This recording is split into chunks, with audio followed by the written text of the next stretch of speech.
तो ये क्वेश्चन करते हैं, two narrow cylindrical pipes A and B have same length. Pipe A जो है वो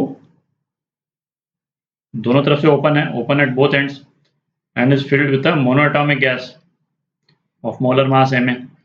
पाइप बी जो है वो एक एंड से खुला है और दूसरे एंड से बंद है, ठीक है, and is filled with a diatomic gas, उसका मोलर मास एम बी दे रखा है, टेम्परेचर सेम है ना, दोनों पाइप्स में टेम्परेचर सेम है। तो ऐसे करते हैं, एक डायग्राम बना लेते हैं पहले। तो ये जो है पाइप ए है, ये पाइप बी, ठीक है। अच्छा, पाइप ए में जो गैस है वो क्या है, मोनोटॉमिक गैस है, अपन 4 एटम्स बना दिए अपन ने। और पाइप बी में जो गैस है वो डायटोमिक गैस है ना, ये याद रखने के लिए अपन ने बना दिया, डायटोमिक गैस है यहाँ पे। अच्छा, लेंथ सेम है, दोनों पाइप्स की लेंथ सेम है, इसको अपन एल बोल देते हैं। तो अब ए पार्ट देखते हैं। If the frequency to the second harmonic, ये टू नहीं होना चाहिए, ये इफ फ्रीक्वेंसी ऑफ, है ना, if the frequency of the second harmonic of pipe A is equal to frequency of third harmonic of fundamental node of pipe B, इनके जो molar mass हैं उनका रेशो पूछा है। तो ऐसे कहते हैं, दोनों पाइप्स की पहले फंडामेंटल फ्रीक्वेंसीज निकाल लेते हैं, ठीक है, और फिर हार्मोनिक निकाल लेंगे मल्टीप्लाई करके। तो पाइप ए में फंडामेंटल फ्रीक्वेंसी में इसको रेजोनेट करने के लिए जो डिस्प्लेसमेंट एम्पलीट्यूड है उसका वेरिएशन किस तरह से होता था, इस तरह से होता था फंडामेंटल फ्रीक्वेंसी के लिए, ठीक है। तो फंडामेंटल फ्रीक्वेंसी के कॉरस्पॉन्डिंग जो वेवलेंथ है ना, वो क्या हो जाएगी, उसको लैम्डा नॉट ए बोल देते हैं, ठीक है। और इस वाले केस में ये कितना है, ये लैम्डा नॉट बाय 4 है और ये भी लैम्डा नॉट बाय 4 है, ठीक है। तो कितना हो गया, लैम्डा नॉट ए बाय 2, ये किसके, ये एल के बराबर। तो पाइप ए में फंडामेंटल फ्रीक्वेंसी से रिलेटेड जो वेवलेंथ है वो कितनी हो जाएगी, लैम्डा नॉट ए, ये हो जाएगा 2l के बराबर हो जाएगा, ठीक है। पाइप बी देखते हैं।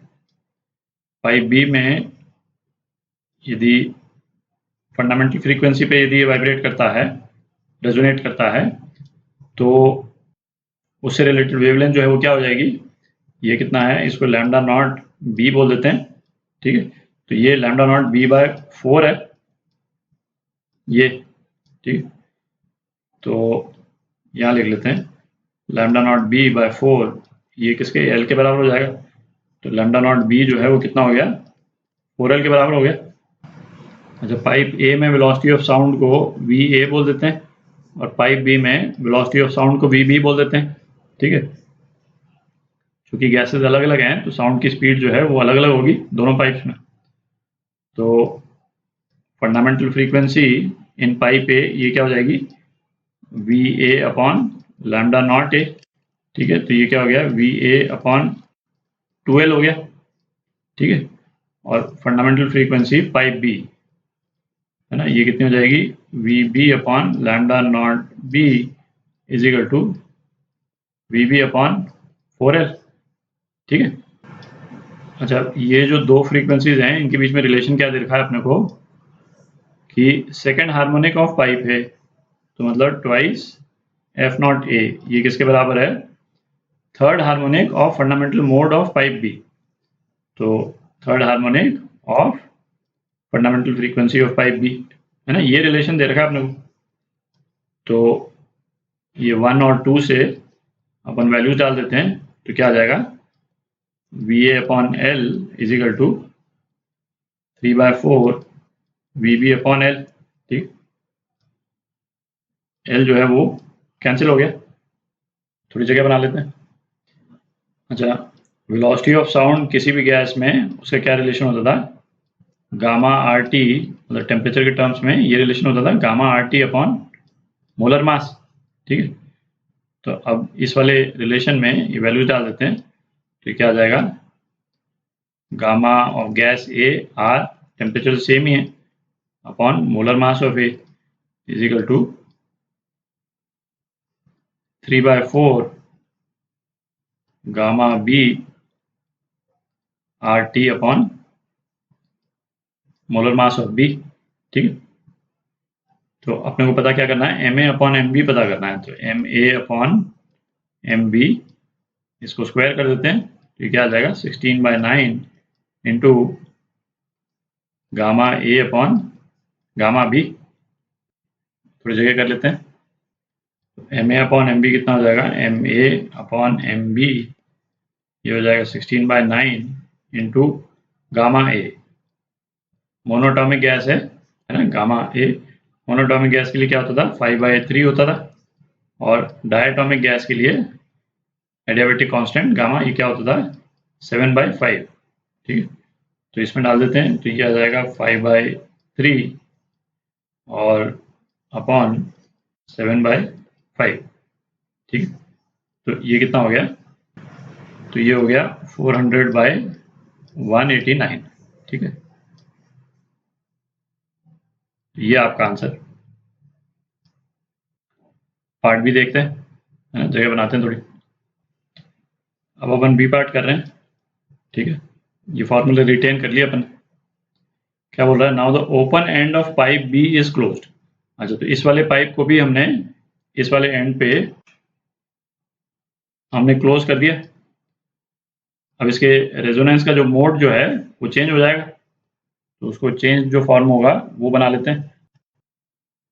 तो अब फंडामेंटल फ्रीक्वेंसी के लिए जो मोड ऑफ वाइब्रेशन होगा उसमें दोनों एंड्स पे नोड आ जाएगा, ठीक है, इस तरह से। तो ये तो आप देख ही सकते हैं कि ये भी λ/2 है, ठीक है। लैम्डा बी बोल देता हूँ इसको, लैम्डा नॉट बी, ठीक है। इसको हटा देते हैं। तो अब इस वाले केस में फंडामेंटल फ्रीक्वेंसी से रिलेटेड जो वेवलेंथ है लैम्डा नॉट बी वो एल के बराबर हो गई, ठीक है। तो ये तो दिख ही रहा है कि अब लैम्डा नॉट ए जो है वो लैम्डा नॉट बी के बराबर हो गया, ठीक। अब क्या बोल रहा है, find the ratio of fundamental frequencies. तो एफ नॉट ए ये v a upon lambda naught a है, और f naught b v b upon lambda naught b, ठीक है। हमसे क्या है, इन दोनों फ्रीक्वेंसीज का ही रेशियो पूछ लिया, f naught a by f naught b. तो बेसिकली जो इनकी वेलोसिटीज हैं उनका रेशियो हो जाएगा, ठीक है, क्योंकि वेवलेंथ तो सेम ही है। तो टेम्परेचर सेम है, तो वेलोसिटीज का रेशियो जो है वो क्या हो जाएगा, under root gamma a upon m a into m b by gamma b, ठीक है। तो अब ये वैल्यूज डालते हैं, ध्यान से डालेंगे अपन। गामा ए है ना, तो गामा ए जो है वो क्या है 5/3, नीचे gamma B 7/5 into MA/MB। MA/MB अपन ने क्या निकाला था 400/189 निकाला था, ठीक है। तो ये कितना आ जाता है, इसको यहाँ लिख लें, f naught a by f naught b ये 3/4 आ जाता है, ठीक है। तो ये आपका आंसर बी पार्ट का ये आंसर हो गया।